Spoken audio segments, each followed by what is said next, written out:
तो यहाँ पर लाइफ पार्टनर के साथ भी कॉन्फ्लिक्ट की स्थिति आ सकती है। भाई के साथ तो है ही, लेकिन लाइफ पार्टनर के साथ भी कॉन्फ्लिक्ट हो सकता है। इसके अलावा लाइफ पार्टनर की हेल्थ को लेकर भी इशू हो सकता है। वहां से संबंधित कोई ना कोई चिंता आपको परेशान कर सकती है इस गोचर के दौरान। यहाँ पर कर्म स्थान से संबंधित फल जो है वो आपको नेगेटिव मिल सकते हैं। यहाँ पर शनि आपका पेशेंस जरूर टेस्ट करेंगे, इसलिए इस अवधि के लिए आपको खुद को तैयार रखना पड़ेगा। न्याय के देव शनि चलने वाले हैं नई चाल। सोने के पाए में शनि चमकाएंगे किस्मत। जाने मीन राशि पर कैसा होगा इसका असर। मेरे YouTube पेज एस्ट्रोनॉलेज पर आपका स्वागत है। नमस्कार, मैं हूं नरेश कुमार। सबसे पहले उन दर्शकों का धन्यवाद जिन्होंने पेज को सब्सक्राइब किया है, पेज के वीडियोस को शेयर कर रहे हैं, लाइक कर रहे हैं और कमेंट बॉक्स में हमें अपनी राय भी लगातार भेज रहे हैं। दोस्तों, आज के वीडियो में बात करेंगे शनिदेव की। शनिदेव का गोचर होगा 29 मार्च 2025 को। 29 मार्च 2025 से लेकर शनिदेव 23 फरवरी 2028 तक मीन राशि में रहेंगे। मीन राशि के जातकों के लिए ये शनि की साढ़े साती का दूसरा फेस होगा। यहाँ पर शनि इस गोचर के दौरान सोने के पाए में रहेंगे। सोने के पाए का फल मिश्रित होता है। दरअसल जब शनि देव किसी राशि में गोचर करते हैं तो उस दौरान एक कुंडली बनाई जाती है, शनि के ट्रांजिट की कुंडली होती है। उस कुंडली में यदि चंद्रमा, शनि नहीं चंद्रमा, यदि चंद्रमा किसी राशि के पहले भाव में, छठे भाव में या 11वें भाव में आ जाए तो वो राशियां जो है वो सोने के पाए में गिनी जाती हैं। उनके लिए शनि का फल सोने के पाए वाला होता है। सोने के पाए वाला फल जो होता है वो मिश्रित फल होता है। मिश्रित फल में आपको नेगेटिव रिजल्ट भी मिलते हैं, बीच बीच में पॉजिटिव रिजल्ट भी मिलते हैं। शनि की साढ़े साती का ज्यादा प्रभाव मीन राशि पर इसलिए नहीं होता क्योंकि ये वाटरी साइन है, यानी कि जल तत्व की राशि है। जल तत्व की राशि को शनि का ज्यादा नुकसान नहीं होता क्योंकि यहाँ पर शनि आकर ठंडे हो जाते हैं। लेकिन इसके बावजूद शनि की दृष्टियां अपना प्रभाव जरूर रखती हैं।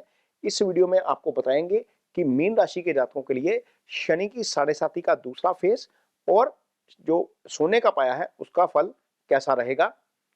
यहां पर देखिए, शनिदेव जो है वो आपकी राशि के ऊपर से ही गोचर करेंगे। इसके साथ ही राहु का गोचर तो ऑलरेडी यहां पर हो रहा है, इसलिए 2 महीने आप खास तौर पर ध्यान रखिए 29 मार्च से लेकर 29 मई तक, क्योंकि राहु यहां पर रहेंगे और शनि इसके ऊपर आ जाएंगे। शनि मीन राशि के जातकों के लिए 12वें भाव के स्वामी होते हैं। 12वें भाव में शनि की मूल त्रिकोण राशि आती है। 11वें भाव के भी स्वामी शनि होते हैं, लेकिन 12वें भाव के भी स्वामी हो जाते हैं। शनि अपनी कोई भी ग्रह अपनी मूल त्रिकोण राशि का फल ज्यादा करता है। लिहाजा जब जब मीन राशि के जातकों के लिए शनि का पीरियड आता है या अंतर्दशा आती है शनि की या प्रत्यंतर दशा आती है तो वो ज्यादा अच्छी नहीं रहती। इसलिए शनि की इस अवधि में खासतौर पर सतर्कता बरतने की जरूरत रहेगी। 2 महीने तो खासतौर पर अलर्ट पे रहिए आप। इसके अलावा जब यहाँ पर शनि गोचर करेंगे तो आपके लिए तीसरी दृष्टि तीसरे भाव के ऊपर जाएगी। जो तीसरा भाव होता है ये आपके पराक्रम का भाव होता है, आपके कॉन्फिडेंस का भाव होता है, आपके छोटे भाई का भाव होता है। आपका बाहुबल यहीं से देखा जाता है। तो यहाँ पर शनि की दृष्टि होने का मतलब यह है कि आपका कॉन्फिडेंस थोड़ा सा लो होता हुआ नजर आ सकता है। छोटे भाई के साथ आपके अंडरस्टैंडिंग में कहीं ना कहीं दिक्कत आ सकती है। इन चीजों का खास तौर पर ध्यान रखिए, क्योंकि यहाँ पर शनिदेव दृष्टि से तीसरे भाव के फलों को डिस्टर्ब कर सकते हैं। यदि आपको इस चीज की एडवांस में जानकारी है कि छोटे भाई के साथ आपका विवाद हो सकता है, तो कोशिश करिए कि जिन चीजों पर, जिन विषयों पर आपका विवाद हो सकता है उन विषयों को थोड़ा सा अवॉइड कर दिया जाए या वहां पर कॉन्फ्लिक्ट ना किया जाए, अपनी तरफ से ना किया जाए, बहुत ज्यादा अवॉइड कर दिया जाए। तो यहां पर उस चीज से बचा जा सकता है। जब आपको पता है कि आपका पराक्रम भाव थोड़ा सा लो है, आपको चीजें थोड़ी सी कॉन्फिडेंस की कमी आ सकती है, तो किसी भी विषय पर आप डिसीजन लेने जा रहे हैं या कुछ करने जा रहे हैं तो सेकंड ओपिनियन लीजिए। वहां पर सेकंड ओपिनियन आपकी हेल्प कर सकती है, आपका कॉन्फिडेंस उससे बढ़ सकता है। ये चीजें जरूर करनी चाहिए जब आपका प्लैनेटरी मूवमेंट आपके फेवर में नहीं होता। यहाँ पर शनि की सप्तम दृष्टि आपके सप्तम भाव के ऊपर जाती है। सप्तम भाव जो है वो आपकी कुंडली का पार्टनर का भाव होता है। वो भले ही आपके बिजनेस पार्टनर का भाव हो, भले ही आपके लाइफ पार्टनर का भाव हो। लाइफ पार्टनर और बिजनेस पार्टनर सप्तम भाव से आते हैं, तो यहाँ पर लाइफ पार्टनर के साथ भी कंफ्लिक्ट की स्थिति आ सकती है। भाई के साथ तो है ही, लेकिन लाइफ पार्टनर के साथ भी कंफ्लिक्ट हो सकता है। इसके अलावा लाइफ पार्टनर की हेल्थ को लेकर भी इशू हो सकता है। वहां से संबंधित कोई ना कोई चिंता आपको परेशान कर सकती है इस गोचर के दौरान। इसके अलावा शनि की दृष्टि एक रहेगी दशम भाव के ऊपर। दशम भाव आपका कर्म स्थान होता है, यानी कि कारोबार का स्थान है, आपकी नौकरी यहीं से आती है। आप कोई भी फ्रीलांस का काम करते हैं जिससे आपको अर्निंग आती है, वो सारा दशम भाव से ही देखा जाएगा। तो दशम भाव के ऊपर शनि की दृष्टि आपका कारोबार प्रभावित कर सकती है। वहां पर रिजल्ट आपकी इच्छाओं के मुताबिक हो सकता है ना आए। ऐसा हो सकता है कि आप 10 रुपए का एफर्ट कर रहे हैं और आपको उसका रिटर्न 8 रुपए आए, या आपको 7 रुपए आए, या 9 रुपए भी मान सकते हैं, लेकिन वो ज्यादा की तरफ नहीं जाएगा। ऐसा होएगा बीच बीच में कि आपको कुछ ना कुछ उसके अच्छे फल भी मिले, लेकिन बहुत ज्यादा अच्छे फल आपको नहीं मिलेंगे। यहाँ पर कर्म स्थान से संबंधित फल जो है वो आपको नेगेटिव मिल सकते हैं। यहाँ पर शनि आपका पेशेंस जरूर टेस्ट करेंगे, इसलिए इस अवधि के लिए आपको खुद को तैयार रखना पड़ेगा। थोड़ा सा एडवांस में प्लानिंग करेंगे तो कारोबार के फ्रंट के ऊपर तो कारोबारी एडवांस में प्लानिंग करके बहुत सारी चीजें ठीक कर लेते हैं। ये टोटल अवधि जो है वो लगभग 23 फरवरी 2028 तक, ये 1061 दिन का पीरियड बनता है, जिसमें से शनि 3 जून 2027 से लेकर 20 अक्टूबर 2027 तक वक्री अवस्था में चलते हुए जो है वो आपके कुंभ राशि में आ जाएंगे। लेकिन 941 दिन, मोटा मोटा 921 दिन का पीरियड है जब शनिदेव आपके लिए इसी भाव में रहेंगे।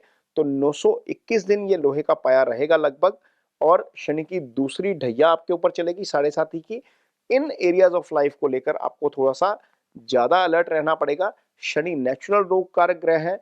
यदि आपको कोई प्रॉब्लम आती है इस ढैया के दूसरे फेज में, फिजिकल प्रॉब्लम कोई आती है, तो डॉक्टर जो भी आपको सलाह दे रहे हैं उसको फॉलो करिए, उसको नजरअंदाज ना करिए। इंग्लिश में कहा जाता है prevention is better than cure. यदि हम प्रिवेंशन थोड़ा सा कर लेंगे तो इलाज लंबा नहीं चलेगा, वरना शनि जो है वो समय के कारक हैं, डिले के कारक हैं। चीजें जो है वो लंबी खिंच जाती हैं शनि की अवधि में, तो लिहाजा थोड़ा सा इस तरफ भी आपको ध्यान रखने की जरूरत पड़ेगी। यदि आपकी कुंडली में शनि की स्थिति खराब है, शनि आपकी कुंडली में राहु केतु एक्सिस में है, शनि मंगल या सूर्य से पीड़ित है, शनि 8वें या 12वें भाव में पड़े हुए हैं, तो आपको शनि की रेमेडीज जरूर करनी चाहिए। जिनके ऊपर शनि की ढैया चल रही है, 7.5 चल रही है, उनको तो रेमेडीज करनी ही चाहिए। अदरवाइज भी जिनकी कुंडली में शनि की स्थिति कमजोर है या अस्त स्थिति में है, उनको शनि का जो मंत्रास है ओम शन शनिश्चराय नमः का जप करना चाहिए। पीपल के पेड़ को जो है वो पानी दे सकते हैं, ये अच्छी रेमेडी है शनि की। यदि आपके अंडर लेबर काम करती है या आप ऑफिस में सीनियर हैं, आपके अंदर जूनियर काम करते हैं, उनके साथ आपका बिहेवियर जो है वो कॉर्डियल होना चाहिए। उनके ऊपर ज्यादा गुस्सा मत करिए, क्योंकि शनि जो है वो मासिस के कारक ग्रह होते हैं। आप जितना मर्जी डोनेशन कर लीजिए, यदि आपका बिहेवियर आपके अंडर काम करने वाले लोगों के साथ ठीक नहीं है तो आपके लिए वो अच्छा नहीं होता, शनि उसके लिए अच्छे परिणाम नहीं करते। डोनेशन के रूप में आप काली उड़द की दाल शनिवार शाम के समय दान कर सकते हैं। दान करते वक्त और मंत्रास करते वक्त ओम शन शनिश्चराय नमः का जो जप करना है हमने, इसका जो बीज मंत्र है, ये करते वक्त आप अपना संकल्प जरूर लीजिए। संकल्प में आप अपना नाम बोलेंगे, अपना गोत्र बोलेंगे, अपनी राशि बोलेंगे, और जिस मकसद के लिए आप जो है वो ये रेमेडीज कर रहे हैं, ये उपाय कर रहे हैं, वो बोलेंगे, तो उससे डेफिनेटली आपको शनि के जो खराब प्रभाव आते हैं उनसे मुक्ति मिलने में सहायता मिलती है। ये वीडियो आपको कैसा लगा, इस पर कमेंट बॉक्स में अपनी राय जरूर दीजिए। यदि ये वीडियो अच्छा लगे तो उसे शेयर जरूर करिए, पेज को सब्सक्राइब जरूर करिए। इसके साथ ही मुझे दीजिए इजाजत। नमस्कार।